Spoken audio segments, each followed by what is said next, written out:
Professor, சமீபத்தில் அம்பேத்கர் சட்ட பல்கலைக்கழகத்துக்கு கூட வேற ஒரு அதர் ஸ்டேட்டை சேர்ந்தவர் தான் போட்டாங்க அப்படின்னு நினைக்கிறேன்.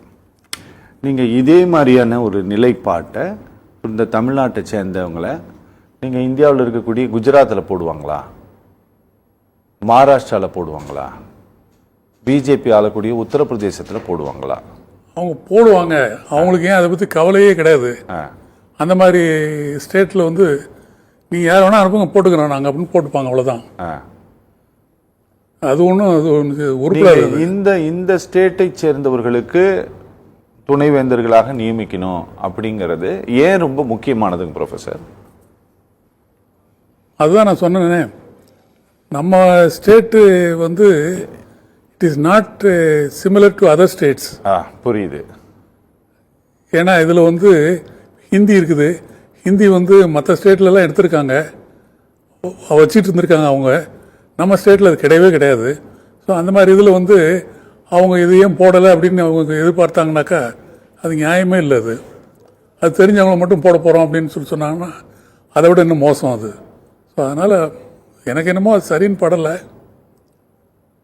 துணைவேந்தர்களை போடணும் அப்படின்னு சொன்னாக்கா துணைவேந்தர்களை ரெக்கமெண்ட் பண்ணுறாங்கல்ல அந்த கமிட்டி, அந்த கமிட்டி ரெக்கமெண்ட் பண்ணுறது வந்து they must be from Tamil Nadu. அந்த committee must be from Tamil Nadu. அதை விட்டுட்டு அவங்க வந்து வேற எங்கேயாவது வேறு ஸ்டேட்லேருந்து ஒருத்தவங்களை கொண்டு வந்து வச்சுக்கிட்டு அவங்கள வச்சு நாங்கள் ரன் பண்ண போகிறோம் அப்படின்னு சொன்னாங்கனாக்கா நாளைக்கு இந்த யூனிவர்சிட்டி ப்ராப்ளம் வந்ததுனாக்கா அந்த ப்ராப்ளத்தை ஹேண்டில் பண்ணுறது இந்த வைஸ் சான்சலரா இல்லை அந்த கமிட்டியில் இருந்தவரா? புரியுது. ஸோ அதனால் வந்து அவங்க இந்த யூனிவர்சிட்டி இந்த கவர்னரை கொண்டாந்து போட்டதே வந்து ரொம்ப இம்பார்ஷியலாக போகிறோன்னு போட்டு வேறு யாரும் ஒருத்தங்களை ரொம்ப பார்ஷியலாக அவங்க வந்து அவங்களுக்கு வேணுங்கிற ஒரு ஆளை போடுறாங்கன்னு வச்சுங்களேன், செக்ரட்டரி இந்த மாதிரி ஏதாவது ஒரு இதில் போடுறாங்கன்னா அந்த மாதிரி ஒரு இது வந்துடக்கூடாது அப்படிங்கிறதுக்காக தான் அவங்க என்ன பண்ணுறாங்கன்னு கேட்டாக்கா இந்த மாதிரி ஆளை வேணும்னு சொல்லி கேட்குறாங்க. ஆனால் கவர்னர் வந்து அந்த படித்த ஆளுங்க 3 பேரை இந்த ஸ்டேட்லேருந்து சூஸ் பண்ணிவிட்டு அதுக்கப்புறம் அவங்க வந்து எடுக்க போகிறது வந்து அவங்க வந்து வேறு ஸ்டேட்டை கன்சல்ட் பண்ணி அவங்க சொல்கிறத தான் போட போகிறோம் அப்படின்னாங்கன்னா அது நம்ம யூனிவர்சிட்டி ரன் பண்ணுறதுக்கு உண்டான வழிவகைகளை நம்ம பண்ணலை. நம்ம பண்ணாமல் தான் இந்த வேலையெல்லாம் பண்ணிகிட்ருக்கோம். எவ்வளோ தூரம் போனாலும் அந்த யூனிவர்சிட்டின்னா அந்த யூனிவர்சிட்டிக்கு உண்டான மெம்பர்ஸு அந்த யூனிவர்சிட்டி அந்த ஸ்டேட்டில் நடக்கக்கூடிய எஜுகேஷன் சிஸ்டம் தெரிஞ்சவங்களா இருக்கணும். அவங்கள போட்டால் தான் அது வந்து அது கல்வி உருப்பிடும், இல்லைனாக்கா அது கல்வி உருப்படாது. இவங்க வந்து இதே மாதிரி தகராறுல தான். நீங்கள் 2 பேரும் ஆனால் சண்டை போட்டுருங்க, இங்கே கல்வி உருப்படாமல் போயிருங்கிறீங்க. அதாவது இந்த ஸ்டேட்டை பற்றியே தெரியாத ஆட்களை, இந்த மாநிலத்தினுடைய மொழியவே தெரியாத ஆட்களை கொண்டு வந்து துணைவேந்தர்களாக இங்க இருக்கக்கூடிய பல்கலைக்கழகங்களுக்கு போடுவதற்கான முயற்சி நடக்குதுன்ட்டு நீங்க ஏதாவது சந்தேகப்படுறீங்களா? என்ன இல்ல, இப்ப சூரப்பா வந்தது அந்த மாதிரி தானே. அப்படி வேற ஸ்டேட்ல இருந்து தானே கொண்டாந்து போட்டிருக்காங்க. ஆமா. அதனால அவங்க என்ன வேணா பண்ணலாம். அப்ப தமிழ்நாடு அரசாங்கம் எடுத்திருக்கிற ஸ்டாண்டு சரியானதுதான். தமிழ்நாடு அரசாங்கம் என்ன ஸ்டாண்ட் எடுத்தாங்கன்னு எனக்கு தெரியாது. கவர்னர் சொல்றபடி எல்லாம் கேட்க முடியாதுன்னு சொல்றாங்களே, அது நியாயமானது? அது எனக்கு அது நியாயமா படல. என்னன்னு கேட்டா அவரும் கவர்னரும் எல்லாம் ஒத்து போய் தான் செஞ்சாகணும் யூனிவர்சிட்டி நடத்துறது. ஸோ அதனால ஏதாவது ஒரு மேஜர் இஷ்யூ வந்ததுன்னா அதில் வந்து ஸ்டேட் லோக்கல் ப்ராப்ளம்ஸ் எல்லாம் கொடுப்பாங்க. அதை வச்சுட்டு அவர் டெசிஷன் எடுப்பார், அந்த மாதிரி எடுப்பார். Okay, governor. ஓகே. ஸோ அது பரவாயில்ல. அதை விட்டுட்டு அவர் தனியாக அவர் இஷ்டத்துக்கு ஒன்று டிசைட் பண்ணுவார், இவங்க ஸ்டேட் தனியாக அவங்க டிசைட் பண்ணுவாங்க அப்படின்னாக்கா அது அப்புறம் யூனிவர்சிட்டியாகவே இருக்காது. அது யூனிவர்சிட்டியாக இருக்கணும், யூனிவர்சிட்டி நல்லபடியாக நடக்கணும் அப்படின்னு சொன்னாக்கா அவங்க முடிஞ்ச வரைக்கும் வந்து இந்த ஸ்டேட் ரெப்ரசன்டேட்டிவ்ஸ் கொடுத்துருக்காங்கல்ல அவங்கள வந்து நம்ம கவர்னராக போட்டோம்னா, வைஸ் சான்சலராக போட்டோம்னா அதனால் வந்து நமக்கு வந்து லாபம் தான் ஜாஸ்தி இருக்கும் மொழியே, நஷ்டம் இருக்காது. ஓகே. வேற இப்போ இருக்கிற சிஸ்டம், இப்போ புதுசாக கொண்டு வந்திருக்க சிஸ்டம், அதனால தான் இன்னும் வைஸ் சான்சலரே போடாமல் உட்காந்துருக்காங்க. ஆமாம். ஸோ இது என்னதுன்னு கேட்டாக்கா இவங்க வந்து அதில் டெஸ்ட் பண்ணி பார்க்குறாங்க. பசங்களோட எஜுகேஷனில் இந்த மாதிரி விளையாடுறது எனக்கு என்னமோ சரின்னு படலை. ஆண்டு கணக்கில்ங்க ப்ரொஃபஸர் ஆண்டு கணக்கில் பட்டமளிப்பு விழாவையே நடத்தாமல் பல்கலைக்கழகங்கள் இருந்தது. நீங்கள் அதுக்கு ஒரு பெரிய விளக்கத்தை கொடுத்துட்டு அப்புறமேட்டு பட்டமளிப்பு விழா வந்து ஆளுநருடைய தேதிக்கு பிறகு வந்து அது நடத்தப்பட்டது. இதுக்கெல்லாம் இந்த பட்டமளிப்பு ஒவ்வொரு ஆண்டும் நடத்தப்படாமல் தாமதமாவதற்கும் இந்த ஆளுநர் இது துணைவேந்தர் நியமிக்கப்படாமல் இருப்பதுதான் ஒரு காரணமா? ஆமா, ஏன்னா துணைவேந்தர் தான் டிசைட் பண்ணணும். ஓ, துணைவேந்தர் அவர்கிட்ட இருக்கிற பேனல் கமிட்டி அவங்க தான் டிசைட் பண்ணுவாங்க. ஸோ அந்த துணைவேந்தர் டிசைட் பண்ணுறதே வந்து நீங்கள் வேறு ஸ்டேட்டில் இருக்கிறவனை கொண்டாந்து நான் போடுவேன் அப்படின்னு சொன்னீங்கன்னா அந்த மாதிரி தான் வருது இது. இன்னைக்கு இதை சொன்னவங்க அடுத்து அதையும் சொல்லுவாங்க. வேறு ஸ்டேட்டில் இருக்கிற ஆளுங்களும் போடலாம், வேறு ஸ்டேட்டில் அவங்களுக்கு வந்து லாங்குவேஜே வேறு மாதிரி இருக்குது, அந்த லாங்குவேஜ் இருக்கிறவங்களை கொண்டாந்து நீங்கள் போடலாம். ஸோ இதெல்லாம் வந்து இது தேவையா இந்த மாணவர்களுக்கு அப்படின்னு பார்க்கணும். ஓ, அது அந்த மாதிரி தேவையில்லையே நமக்கு. Okay okay okay okay. Murugaiyan sir. வணக்கம் சார், சொல்லுங்க சார். முருகையன் சார், இந்த சண்டை வந்து இந்த மோதல் போக்கு தேவையற்றது. இதுக்கு வந்து விரைவாக தமிழ்நாடு அரசாங்கம் நீதிமன்றம் மூலமாக இதுக்கு வந்து தீர்வு காணணும் அப்படின்னு சொல்லிட்டு பாமக தலைவர் வந்து அன்புமணி ராமதாஸ் வந்து ஒரு அறிக்கை வெளியிட்டிருக்காரு. ரொம்ப முக்கியமான ஒரு அறிக்கை, ரொம்ப நல்ல அறிக்கை அது. இந்த ப்ராப்ளத்தை சால்வ் பண்ண மாதிரியான நடவடிக்கைகள்ல தான் அரசாங்கத்தினுடைய அந்த ஸ்டேட்மெண்ட் எல்லாம் தெரியுதா? ஏன்னா இன்னைக்கு லா மினிஸ்டர் சொன்னது பாத்தீங்க அப்படின்னா அவர் ரொம்ப கிளியரா சொல்லிட்டாரு, அவர் விருப்பப்படியெல்லாம் எங்களால செயல்பட முடியாதுன்ட்டு. நாங்க வந்து அரசாங்கத்துக்கு ஆர்டர் போட்டிருக்கோம் அப்படின்ட்டு கவர்னர் மாளிகை சொல்லுது. இந்த ப்ராப்ளம் ஓயும் அப்படின்ட்டு உங்களுக்கு தோணுதா சார்?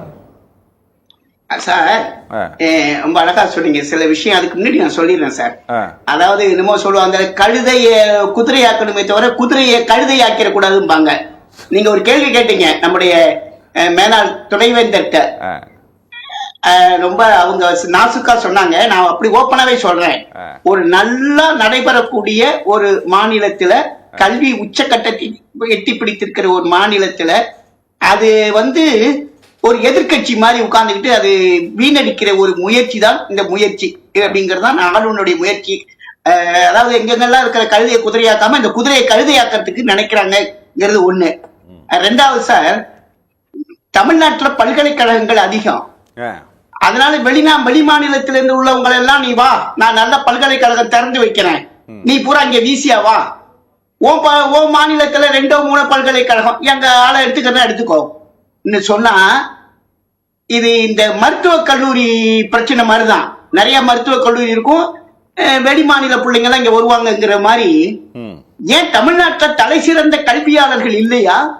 நம்ம கலாநிதி ஐயா மாதிரி எல்லாம் இல்லையா? ஏன் அவங்களை நியமிக்க கூடாதா? சரி விட்டுருங்க. இந்த சூரப்பா பத்தி நீங்களே அழகா சொன்னீங்க. அதோட மட்டும் இல்ல, பெரியார் பல்கலைக்கழகத்தினுடைய துணைவேந்தர் மேல ஊழல் குற்றச்சாட்டு சுமத்தப்பட்டு பல்வேறு குற்றச்சாட்டுகள் விசாரணை நடைபெற்று வருகிற சூழ்நிலையில வழக்கு நிலுவையில் இருக்கிற போது அவர் பதவிக்காலம் முடிந்த பிறகும் நீட்டிப்பு கொடுக்கணுமா? இந்த கவர்னர், இப்ப இருக்கிற கவர்னர் சார் பதவிக்காலமே முடிஞ்சு போச்சு சார். அதுக்கு பிறகு நீங்க அவருக்கு நீட்டிப்பு கொடுக்குறீங்க. அவர் மேல கேஸ் இருக்கு. ஓகே, அவர் மேல வழக்கு விசாரிக்கப்பட்டு கொண்டிருக்கிற போதுதான் அவரை போய் நீங்க அங்க பேரவை உறுப்பினர்களும் இல்லாம சிண்டிகேட் மெம்பர் இல்லாம தனியா போய் சந்திச்சு பேசுறீங்க. ஓகே, அப்போ இந்த ஆளுநர் என்பவர் தனக்கு விருப்பமானவர்களை சேர்த்து வச்சுக்குவாரு, இல்லாதவர்களை விலக்கி விடுவார் என்பதை இந்த அயல் மாநிலத்திலிருந்து இங்கே நியமிக்கப்படுகிற துணைவேந்தர் மூலமாக தங்களுடைய இதை நிறைவேற்றிக் கொள்ளலாம் என்று கூட நினைக்கலாம். கல்வி பொதுப்பட்டியல் இருக்கு. ஓகே, கல்வி பொதுப்பட்டியல் தான் இது வரைக்கும் என்ன நடக்கும்? தேடுதல் குழு பரிந்துரைத்த பிறகும் கூட ஆளுநர் முதலமைச்சரோடு கலந்து ஆலோசித்து ஒரு துணைவேந்தரை நியமிப்பதுதான் வழக்கம். சரி, ஆனா இந்த ஆளுநர் வந்த பிறகும் இதற்கு முன்னாடி ஆளுநர் பீரியட்லயும் அந்த வழக்கம் சுத்தமா விட்டாச்சு. அவங்க தன்னிச்சையாக ஒருவரை தேர்ந்தெடுத்து, ஐயா சொன்னது மாதிரிதான், கலாநிதி ஐயா சொன்னது மாதிரிதான் தன்னிச்சையாக தேர்ந்தெடுத்து போடுகிறார்கள் என்பது எப்படி ஏற்றுக்கொள்ளக்கூடியதாக இருக்கும்? சரி, ரைட்டு. இந்த பல்கலைக்கழகத்துல விதி யூனிவர்சிட்டி கிராண்ட் கமிஷன்ல இருந்து நீ மானியம் கொடுக்கிற, ரைட்? நம்மளும் கிட்டத்தட்ட 3000 கோடி வேணும்னு நினைக்கிறேன் செலவு பண்றோம். ஆனால் இந்த பல்கலைக்கழகத்தினுடைய தரத்தை, கல்வியினுடைய தரத்தை, யூனிவர்சிட்டி நீ பணம் கொடுக்கிற இல்லையா, அந்த தரத்தை நீ பாரு, நல்லா இருக்கான்னு பாரு. அது மாதிரி பல்கலைக்கழகத்திலே நியமிக்கக்கூடிய பேராசிரியர்கள், ஆசிரியர்கள், பணியாளர்கள் என்ன கல்வி தகுதி பெற்றிருக்க வேண்டும் என்பதை நீ வரையறுத்து வச்சிருக்க. சரி. துணைவேந்தரா வர்றதுக்கு என்னென்ன குவாலிபிகேஷன் இருக்கணுங்கிறத நீ சொல்ற. அதுல தமிழ்நாடு அரசு மீறுகிறதா என்றால் இல்லை. ஓகே. ஆனால் மாநில அரசு உருவாக்குகிற பல்கலைக்கழகத்திலே துணைவேந்தரை நியமிக்கக்கூடிய அந்த தேடுதல் குழுவிலே யூசிசி பிரதிநிதி வேண்டாம் என்று சொல்கிற போது ஏன் கவர்னர் இவ்வளவு அடம் பிடிக்கிறார்? யார் இப்ப கல்வியை சிதைப்பது தமிழ் மாநிலத்துல? தமிழ்நாட்டுல கல்வியை சிதைப்பது யார் சார்? நீங்க ஒண்ணு புரியுங்க சார். சார் இப்ப ஐயா கூட ஐயா கூட சொன்ன பேராசிரியா 21/2/2023 சார் டைம்ஸ் ஆஃப் இந்தியாவுல ஒரு கொட்டேஷன் அப்படி தரேன் sir. The state government can only recommend candidates who meet the qualifications prescribed by the UCG. University Grade Commission என்ன குவாலிஃபிகேஷன் சொல்லுதோ அந்த குவாலிஃபிகேஷன் படி to the post of VC. இது யார் சொல்றது? Division bench, Kerala high court. Kerala high court division பெஞ்சோட தீர்ப்பு. ஐயா, குவாலிஃபிகேஷன் நாங்க கரெக்டா நீ சொல்ற மாதிரி செய்யறோம்யா. ஆனா துணைவேந்தரை நியமிப்பதற்கு ஒரு யூசிஜி பிரதிநிதி வேணும். அயல்நாட்டு அண்டை மாநிலத்தை சேர்ந்தவரையும் போடலாம். அது கடைசியில கவர்னர் தான் டிசைட் பண்ணும் என்பதை ஏன் பண்ணணும்? அப்ப நீங்க ஒரு கேள்வி கேட்டீங்க ஐயா, வணக்கத்துக்கு அன்புமணி ராமதாஸ் ஒரு அறிக்கை விட்டுருக்காருன்னு. அப்படியே கொஞ்சம் முன்னாடி போங்க. போன தடவை இதே டிஸ்பியூட் வந்தவ நம்முடைய ஐயா ராமதாஸ் அவர், டாக்டர் ராமதாஸ் அவர்கள் ஒரு அறிக்கை விட்டுருக்காங்க, மிக தெளிவான அறிக்கை. அந்த அறிக்கையில் அவங்க சொல்றாங்க, கவர்னர் பண்றது அடாவடித்தனம். பல்கலைக்கழக துணைவேந்தரை நியமிப்பதில் தமிழ்நாடு அரசுக்கு அதிகாரம் உண்டு. தேர்ந்தெடுக்கப்பட்ட மாநில அரசு தான். ஏன் நம்முடைய வணக்கத்துக்குரிய பாட்டாளி மக்கள் கட்சி சட்டமன்றத்தில் பேசியிருக்காரு, மசோதா நிறைவேற்றினாங்கல்ல.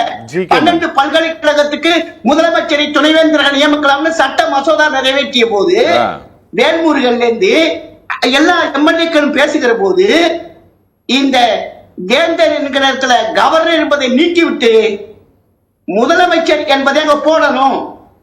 ஏன்னா நல்லா நடைபெறுகிற பல்கலைக்கழகத்தை சிதைப்பதற்காக ஆளுநர்கள் நடந்து கொண்டிருக்கிறார்கள் என்று சட்டமன்றத்தில் பேசி அந்த மசோதா நிறைவேற்றப்பட்டு இன்னைக்கு ஆளுநருக்கு போன பிறகு ஆளுநர் என்ன சொல்றாரு? ஏதாவது பைனான்ஸ், பொருளாதாரம், பணம் பத்தி வந்ததுன்னா, ஒரு அதான் பைனான்ஸ் பத்தி வந்ததுன்னா நான் உடனே கையெழுத்து போடுவாராம். இதெல்லாம் போட மாட்டேன்னு வச்சிருந்து இன்றைக்கு அதை ஒன்றிய அரசுக்கு அனுப்பி இன்றைக்கு வரைக்கும் அந்த மசோதாக்கள் நிறைவேற்றப்படாமல் இருக்கிறது. என்ன காரணம்? ஒண்ணு ரிஜெக்ட் பண்ண, அதை இது பண்ணு கோர்ட்டுக்கு போறதுக்கு. ஏன் இப்படி வச்சிருக்கீங்க? அப்போ நம்ம சட்ட அமைச்சரோ நம்முடைய உயர்கல்வித்துறை அமைச்சர் சொல்றது என்ன தப்பு இருக்கு? இப்ப முதலமைச்சரை கலந்தளிச்சு ஆலோசித்து சட்டப்பூர்வமான நடவடிக்கை எடுக்கப்படும் சொல்லியிருக்காரு. எடுக்கணும் சார், எடுக்கணும்.